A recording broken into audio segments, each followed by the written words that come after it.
Ricky Nelson. It's actually a question probably all of the candidates can answer. So last year, Smart Growth actually launched their strategy. One of the biggest issues that we've got, especially in our local community in Western Bay, is the housing situation, housing affordability. But just down the road here, we've got about 80 hectares of Maori land. That's we're growing gorse on it at the moment, so unproductive. Whilst our people are struggling in that with that issue in the community with lack of housing. How would you be able to identify solutions, but also enable Māori land development, especially with housing and papakainga?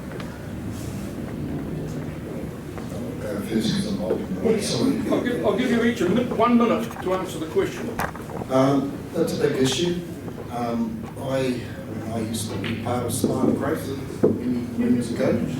I tried to push for spatial planning to be adopted by councils that didn't know about it. Because the spatial planning that was done way back then through Smart Growth identified that the biggest surplus of land for housing was Māori land in the district. And I'm glad to see that the councils have been forced to adopt spatial planning, because again, that's going to show there's been a surplus of land for housing.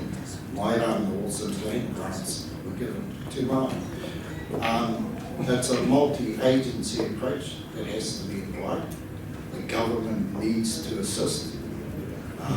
One thing that papakainga directly affected by councils is councils need to reduce the consenting costs.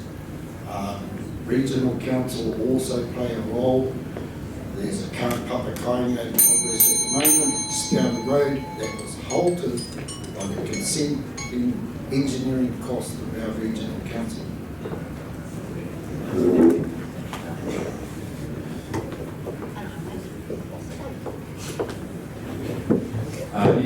This is a big issue.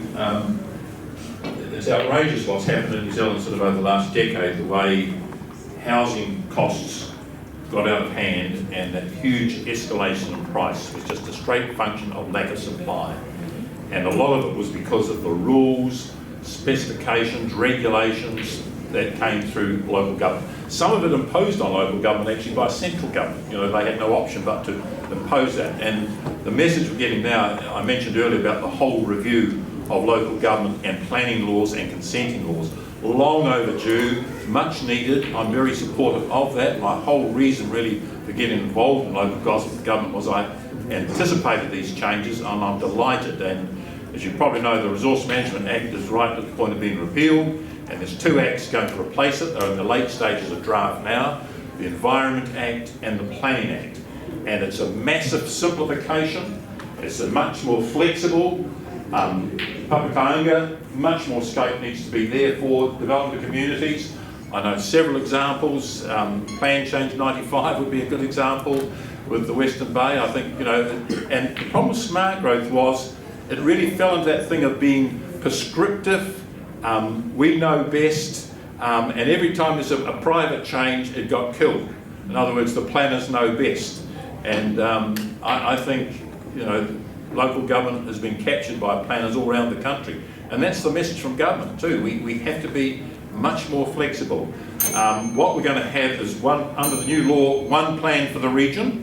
And what the cabinet decision last week was, that will actually be, Margaret will love this, administered by the regional councils.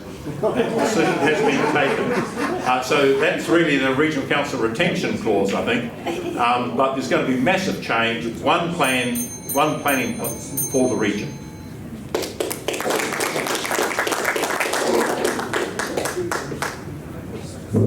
Kia ora koutou. And my answer to that question, first of all, is around the infrastructure and enabling infrastructure to service Māori land. So for many reasons that hasn't always occurred, and that's some of the reasons why Māori land is still left undeveloped. Not all. The other part to that, in my view, is the need to strengthen governance on our Māori trusts, which we certainly are doing, and we're doing at a pace, but it's not fast enough. We need to succeed. We need to build better leaders for our future. And I think that's all wrapped up in how to enable the use of the land. So with those two things going hand in hand, I think we can do it. Alongside that, there's certainly the need to consider the spatial planning. I think that is a solution. It's a solution that local mana whenua and tauranga are raising. They see it as a solution, so it's coming from the communities. Ultimately, we've got to work within the rules and plans that are available to us, and I'm certainly someone who can do that.